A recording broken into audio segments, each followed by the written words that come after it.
मेरे प्रिय दर्शकों नमस्कार। प्रिय दर्शकों, ऋषि ज्योतिष में आपका स्वागत है। दर्शकों, ऋषि ज्योतिष समय समय पर आपका मार्गदर्शन करता रहा है और मैं आपका बड़ा धन्यवादी हूं कि आप मेरे वीडियो बड़ी उत्सुकता से देख रहे हैं। आशा करता हूं आगे भी इसी प्रकार वीडियो देखते रहेंगे। आज के वीडियो में हम आपका मार्गदर्शन करने जा रहे हैं कि किसी स्त्री हो या पुरुष हो, किसी जातक की कुंडली में लगन में मंगल होता है तो क्या प्रभाव होता है। दर्शकों, आपका लगन कोई भी हो, यह लगन है, यहां पर मंगल होता है तो क्या प्रभाव होता है। मंगल भूमिपुत्र माना जाता है, मंगल ओजस्वी है, मंगल तेजस्वी है, मंगल का स्वभाव उर्ग है और मंगल हमेशा दाम्पत्य सुख में परेशानी देने वाला ग्रह है। मंगल को एक किस्म से ब्रह्मचारी माना गया है। मंगल जहां पर भी स्थित होता है कुंडली में, चाहे कहीं पर भी होने दो, आज हम लगन की बात करें तो कहीं पर भी होने दो, मंगल अपनी स्थिति से चतुर्थ स्थान पर, यहां मंगल लगन में है तो चतुर्थ स्थान, ये चतुर्थ भाव आएगा और सप्तम स्थान पर, सप्तम स्थान जीवन साथी का भाव होगा और अष्टम भाव पर आयु और कष्ट का भाव होगा। तो मंगल जहां पर भी स्थित होगा अपनी स्थिति से चतुर्थ भाव, सप्तम भाव और अष्टम भाव पर पूर्ण दृष्टि से प्रभाव रखता है। ग्रहों की पंचात में मंगल को सेनापति माना गया है। मंगल रक्त का कारक है, मंगल रक्त से संबंधित रोग देने वाला है। अशुभ मंगल अगर किसी जातक की कुंडली में हो तो उसके शरीर में रोगों की भरमार आ जाती है। लगन में मंगल हो, बाल्यकाल में पेट दर्द, दांत से संबंधित दर्द दे सकता है और शत्रुओं से झगड़ता रहता है, अपनों से भी झगड़ता रहता है, क्यों मंगल का स्वभाव उर्ग है। लगन में मंगल किसी को भी होगा तो उसका स्वभाव उर्ग होगा, नाक पर गुस्सा रखा हुआ होगा। जातक के शरीर में रोग कोई ना कोई होते हैं, क्योंकि कहीं ना कहीं मंगल जब लगन में होता है तो अगर अशुभ मंगल हो तो अशुभ भाव का स्वामी बन जाने से रोग देता है। मंगल स्वग्रही उच्च राशि का हो तो जातक का पुष्ट होता है। जातक की स्वग्रही, मंगल की स्वग्रही कौन सी राशि है? मेष और वृश्चिक राशि है और मंगल मकर राशि में उच्च का होता है, उसमें उसका शरीर भी हष्ट-पुष्ट होता है और निरोग होता है और राजा से सम्मान पाने वाला यशस्वी होता है। यदि मंगल के साथ कोई पाप ग्रह हो या मंगल लगन में शत्रु राशि में हो या पाप ग्रहों की दृष्टि में हो तो नेत्र रोगी भी हो सकता है। लगन का मंगल अनेक व्यवसाय की ओर आकर्षित तो करता है किंतु एक में भी सफलता नहीं दिलाता और ऐसे जातक ये सोचते हैं अब जैसे कि वही बहुत कुछ है, वही बहुत होशियार है और बाकी सब मूर्ख है। इस तरह का लगन में मंगल करता है। अगर कुंडली में चिकित्सक बनने के योग हो और लगन में मंगल हो तो ऐसा जातक सर्जन बनता है। मंगल मिथुन राशि में, तुला राशि में मिलनसार होता है। मंगल मिथुन राशि में, तुला राशि में मिलनसार होता है। सिंह राशि का मंगल देव योग से धन उन्नति प्राप्त करता है, परंतु वृषभ, कन्या और मकर राशि का मंगल, अगर यहां पर वृषभ राशि है और यहां कन्या राशि है और मकर राशि है, यानी मंगल उच्च का राशि है, लगन में वृषभ राशि होने दो, कन्या राशि होने दो और मकर राशि हो और मंगल वहां होता है तो ऐसा मंगल कोई भी एक पैसा 3 बार सोच करके करता है। किसी ऐसा आदमी बहुत ही ऐसी प्रवृत्ति का होता है, अब वह अगर किसी को खाना भी खिलाना पड़ जाए गरीब आदमी को तो वह संभव नहीं है। वह इतना कंजूसी प्रवृत्ति का होता है, वह उससे बर्दाश्त नहीं होता, फालतू खर्च, उसको वो फालतू खर्च समझता है। करक, यहां पर करक राशि हो, वृश्चिक राशि हो और कुंभ और मीन राशि का मंगल पैसे का पीर माना जाता है। मंगल लगन में क्या प्रभाव देगा, ये मैंने आपको सभी कुंडलियों का लगभग बता दिया।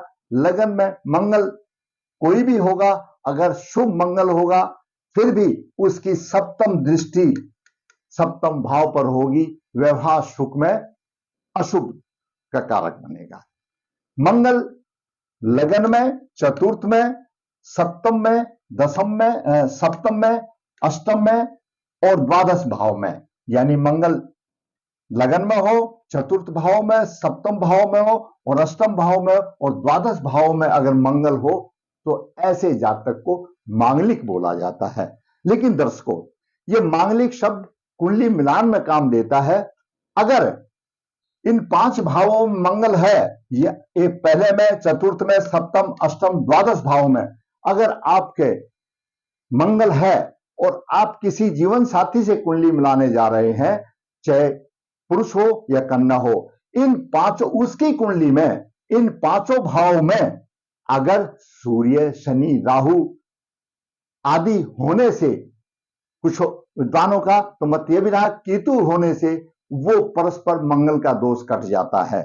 हमने कुंडली मिलाने की प्रक्रिया में यह अनुभव में पाया है कि मुश्किल से 2% ही मांगलिक रहते हैं, अदरवाइज सब मांगलिक जब कुंडली बनाते हैं तो मांगलिक दोष खत्म ही हो जाता है। दूसरा, अगर लगन में मंगल हो और सप्तम में शुक्र और गुरु हो तो भी मांगलिक दोष प्रभावी नहीं रहता। लगन में मंगल मेष राशि में अश्विनी नक्षत्र में हो, यहां पर मेष राशि हो और लगन में मंगल अश्विनी नक्षत्र में हो, सिंह राशि हो और मंगल मघा नक्षत्र में हो और यहां पर धनु राशि हो, मंगल मूल नक्षत्र में हो तो वह मांगलिक भी नहीं माना जाता। स्वग्रही उच्च राशि, स्वग्रही का, उच्च राशि का और कर्क राशि में नीच का मंगल होता है, उसे भी मांगलिक नहीं कहा जाता।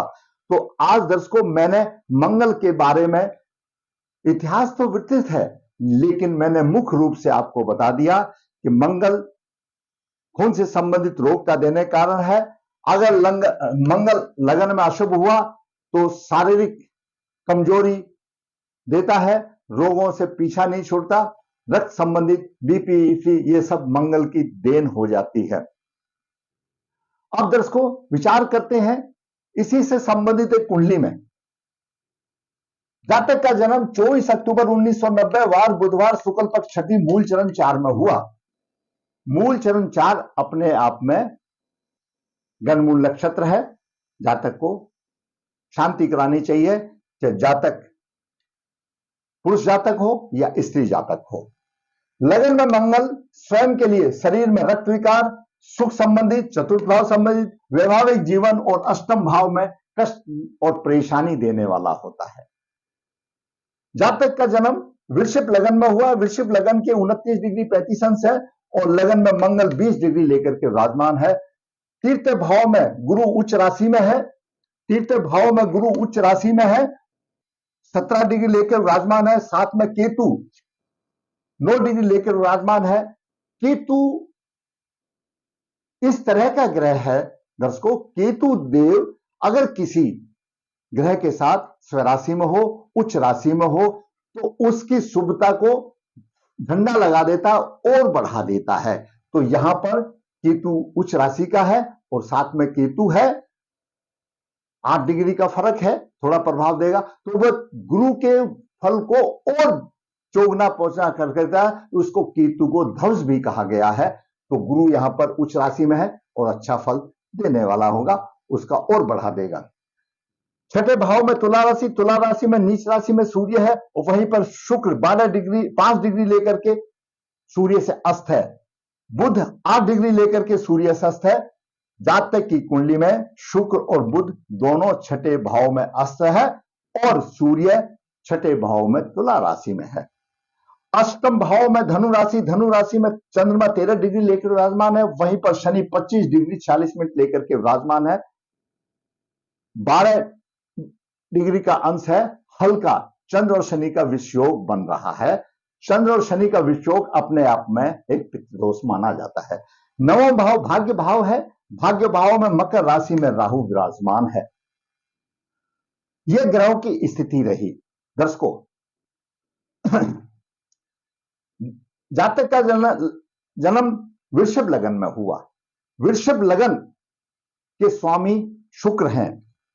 ग्रहों के प्रभाव के हिसाब से ऐसा माना जाता है जिसके स्वामी शुक्र हो वह जातक शारीरिक गठन से सुंदर भी होगा और पुष्ट भी होगा, उसकी आकृति मनमोहक होगी, होनी चाहिए। लेकिन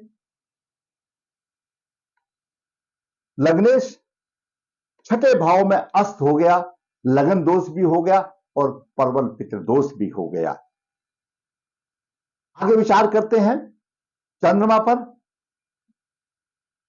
सूर्य पर। सूर्य चतुर्थ भाव का स्वामी है और छठे भाव में नीच राशि में है।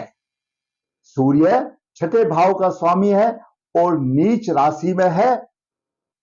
सुख की आशा करना व्यर्थ है। क्यों? चतुर्थ भाव माता का और सुख का भाव है, इसको सुख का भाव भी कहा जाता है। माता के सुख में कमी का योग बनता है और साधारण तौर पर सुख का अभाव रहता है। अब बात करते हैं चंद्रमा की। चंद्रमा तृतीय भाव का स्वामी है और अष्टम भाव में है। धन की हानि होगी। भाई बहन का सुख चंद्रमा के अनुसार नहीं मिलेगा, परंतु गुरु उच्च का है, मिल जाएगा। बात हम चंद्रमा की कर रहे हैं। चंद्रमा धन की हानि करेगा, भाई बहन का सुख नहीं मिलेगा। चंद्रमा अष्टम भाव में जाकर के कमजोर हो जाता है। चंद्रमा की तीन स्थिति छठा भाव, अष्टम भाव और द्वादश भाव में कमजोर मानी जाती है और चंद्रमा शनि के साथ विषयोग बना रहा है। चंद्र और शनि का विषयोग बनता है तो भाव की हानि हो रही है। अब बात करते हैं मंगल की। मंगल का पूरा विस्तृत व्याख्यान मैंने आपको बता दिया। इस कुंडली में मंगल द्वादश भाव का स्वामी और सप्तम भाव का स्वामी मंगल है। दर्शकों, काल पुरुष की कुंडली में द्वादश भाव मीन राशि में आती है। मीन राशि का संबंध हॉस्पिटल से है। हमेशा हमारे ज्योतिर्विद जब द्वादश भाव का स्वामी लगन में होता है तो हमेशा ये कहते हैं कि इसका स्वास्थ्य कमजोर होगा। वो कारण यही है कि काल पुरुष की राशि हॉस्पिटल की है, यानी एक हॉस्पिटल का लगन में स्थित हो जाना लगन को रुग्ण बना देगा, लगन को दोषी बना देगा। और लगन जातक का प्रतिनिधि है, लगन जातक स्वयं है। तो द्वादश भाव का स्वामी मंगल यहां पर है, रोग देगा। ऐसे जातक कोई भी होने दो, चाहे स्त्री और पुरुष होने दो, उनके शरीर पर तेज नहीं होता। कहने को तो व्याख्या बहुत है, लेकिन मैं आपको एक ही शब्द में यहां पर लगन में मंगल का प्रभाव एक सादा शब्दों में बता दूं कि आपने जैसे बाजार में 6 महीने का बासी टमाटर देखा है, ऐसे उसकी शरीर की हालत होती है जब द्वादश भाव का स्वामी मंगल में हो, मंगल हो और लगन में बैठा हो, ऐसे उसके शरीर की हालत होती है।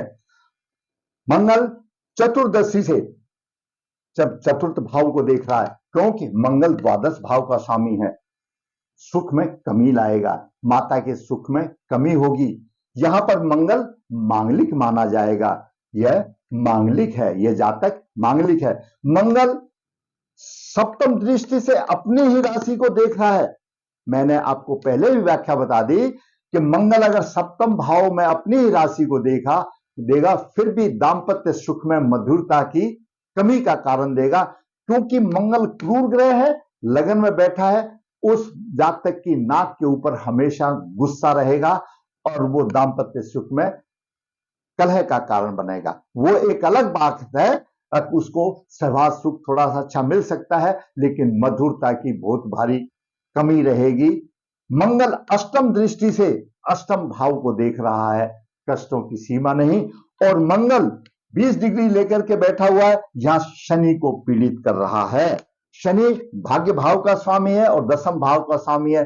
शनि मंगल से पीड़ित है, एक तो मंगल लगन में नाक पर गुस्सा, दूसरा मंगल और शनि का विषयोग और गुस्से पे गुस्सा, यानी जलती आग में घी छिड़क देना और गुस्से पे गुस्सा, क्रोधी स्वभाव का बन गया। अब बात करते हैं बुध की। दर्शकों, कुंडली में बुध द्वितीय भाव का स्वामी है और पंचम भाव का स्वामी है। द्वितीय भाव धन का भाव है, कुटुंब का भाव है, वाणी का भाव है, प्रारंभिक शिक्षा का भाव है, और पंचम भाव बुद्धि, विवेक, संतान आदि का भाव है। बुध अस्त है, प्रभावहीन हो गया, कोई प्रभाव नहीं। जातक को धन और कुटुंब से दिक्कत परेशानी आएगी, शिक्षा और संतान के संबंध में जातक को परेशानी आएगी, चाहे जातक पुरुष जातक हो या स्त्री जातक हो। अब बात करते हैं गुरु की। गुरु कुंडली में अष्टम भाव का स्वामी है और एकादश भाव का स्वामी है और वृषभ लगन के लिए एक कारक है, लेकिन गुरु अपनी उच्च राशि में है। केतु भविष्य का काम कर रहा है, छोटे भाई बहन के विषय में पराक्रम में सहायता तो देगा, गुरु सहायता देगा, परंतु नीच दृष्टि से दसम भाव को देख रहा है, पंचम दृष्टि से सप्तम भाव को देख रहा है। दांपत्य जीवन में कुछ मिठास देगा, परंतु सप्तम दृष्टि से मकर राशि में नवम भाव को देख रहा है, भाग्य की हानि करेगा। और नवम दृष्टि से अपने भाव को देख रहा है, आमदनी का कुछ जरिया बनेगा, आमदनी को खींचेगा। कभी भी कोई भी ग्रह अपनी राशि को खराब नहीं करता। गुरु उच्च राशि में है और नवम दृष्टि से एकादश भाव को देख रहा है, आमदनी का जरिया देगा, लेकिन भाग्य की हानि होगी। अब बात करते हैं शनि की। दर्शकों, शनि वृषभ लगन में बहुत ही योग कारक है, नवम भाव का स्वामी और दसम भाव का स्वामी है, लेकिन अष्टम भाव में चला गया और मंगल से पीड़ित हो गया। भाग्य की हानि, व्यवसाय की हानि, व्यवसाय में सम्मान नहीं, प्रतिष्ठा नहीं, परिश्रम अधिक उसके अनुपात में फल नहीं। तीसरी दृष्टि से शनि अपने व्यवसाय स्थान को देख रहा है। पीड़ित शनि कितना कर सकता है, ग्रह जो पीड़ित हो वो कितना दे सकता है, थोड़ा बढ़ावा तो देगा व्यवसाय में। सप्तम दृष्टि से धन भाव को देख रहा है, कुटुंब और धन की कुछ सहायता देगा। दसम दृष्टि से पंचम भाव को देख रहा है, अष्टम स्थान से दसम दृष्टि पंचम भाव को देख रहा है, शिक्षा संतान में यह भी कमी का कारण बनेगा। अब बात करते हैं राहु की। राहु नवम भाव में है। मैंने इससे पहले भी वीडियो में बताया था कि नवम भाव भी पूर्व जन्म के पूर्ण कर्मों का प्रभाव है। आपने जैसे पूर्व जन्म में कर्म किए, अशुभ किए या शुभ किए, उनका प्रभाव नवम भाव बताता है। और जो कर्म आपने पूर्व जन्म में शुरू कर दिए थे, जो आपकी जिज्ञासा थी पूर्ण नहीं हो पाई, वो पंचम भाव बताता है। नवम भाव में राहु मित्र राशि में तो है, लेकिन पंचम दृष्टि लगन को देख रहा है। 41-42 साल के बाद कुछ भाग्य उदय होने के चांस होते हैं। कठिन परिश्रम द्वारा जीवन होगा, पिता का कोई सहयोग नहीं होगा, भाग्य का साथ नहीं होगा, भाई बहन का कोई सुख नहीं मिलेगा, क्योंकि नवम भाव पिता का भाव है।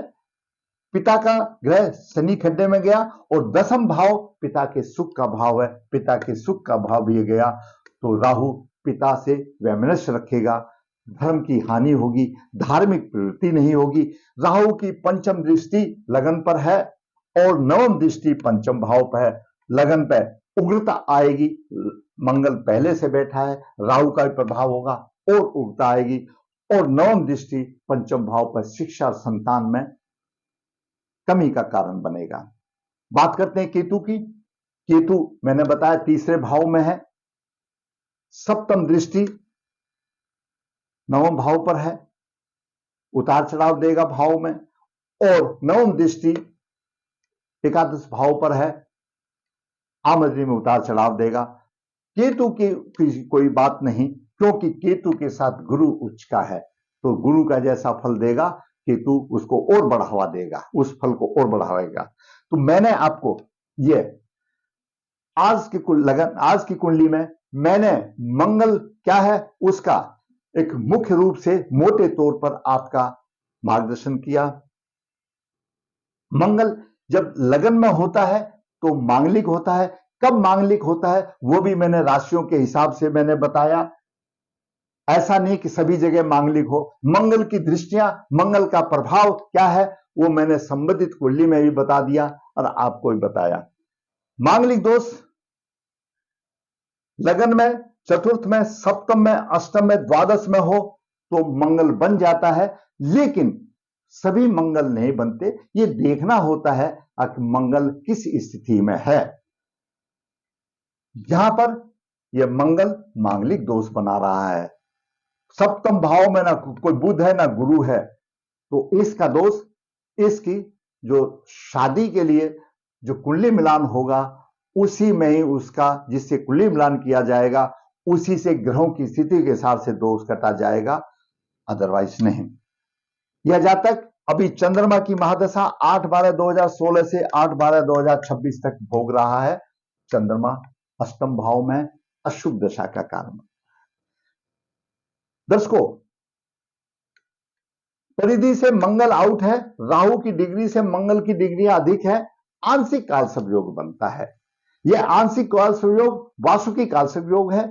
कुटुंब से परेशानी, भाई बहनों की परेशानी, मित्रों से परेशानी, परिजनों से परेशानी, मानसिक तनाव और संघर्ष में जीवन बताता है। अब विचार करते हैं इस कुंडली में उपाय की। दर्शकों, प्रबल पितृदोष है, लगन दोष है, क्योंकि लगन का स्वामी छठे भाव में अस्त हो गया। सूर्य की उपासना, सूर्य को विधिवत रोजाना जल देना पड़ेगा ताकि वो शुक्र और बुध से अपना प्रभाव छीन ले। और जातक को लगन का रत्न धारण करना पड़ेगा, रत्न धारण करना पड़ेगा, पितृदोष निकालना पड़ेगा, सूर्य को जल देना पड़ेगा, चंद्रमा और शनि का विषयोग निकालना पड़ेगा। तो जातक की, ऐसे जातक को विवाह से पूर्व अगर पुरुष है तो अर्क विवाह और कन्या है तो कुंभ विवाह करके उसके बाद योग जीवन साथी से विवाह करना चाहिए। दर्शकों, आज के इस वीडियो में मैंने लगन में मंगल का प्रभाव आदि क्या दृष्टि है, मैंने सब आपको ये बता करके आपका मार्गदर्शन किया। मैंने अपने ज्ञान और शास्त्रों के अनुसार आपका मार्गदर्शन करने की कोशिश की। अगर आप समझते हैं कि यह मेरा वीडियो आपका मार्गदर्शन कर रहा है या आपके भाई का, किसी रिश्तेदार का मार्गदर्शन कर रहा है, तो मैं आपसे जरूर ये कहूंगा कि मेरा वीडियो आप लाइक करें, शेयर करें। और दर्शकों, मेरा वीडियो आपको अच्छा लगा है, जिस जातक ने मेरा चैनल सब्सक्राइब नहीं है, सब्सक्राइब करें ताकि मेरा भी मनोबल ऊंचा हो और मैं इसी प्रकार वास्तविक कुंडलियां बना करके आपका मार्गदर्शन करता रहूं। दर्शकों, फिर मैं हमेशा वीडियो में बताता हूं कि ऋषि ज्योतिष नर्मदा जी के तट पर नजदीक है नवदेहर, जहां पर काल सर्पदोष पितृदोष की पूजा आयोजन की जाती है। जो कराना चाहता है वो संपर्क कर सकता है। ऋषि ज्योतिष हाथ से पत्रिकाएं लिखता है, पूरे जीवन का सार निचोड़ देता है। जो इच्छुक है संपर्क कर सकता है। ऋषि ज्योतिष कन्या विवाह के लिए गुण मिलान बिना किसी शुल्क के वर्कशॉप करके जातक की राह आसान करता है। जो जिसको चाहिए फायदा उठा सकता है। फिर कहूंगा दर्शकों, अच्छा लगा है लाइक करो, शेयर करो, मेरा चैनल सब्सक्राइब करो ताकि मेरा भी मनोबल ऊंचा उठे। धन्यवाद।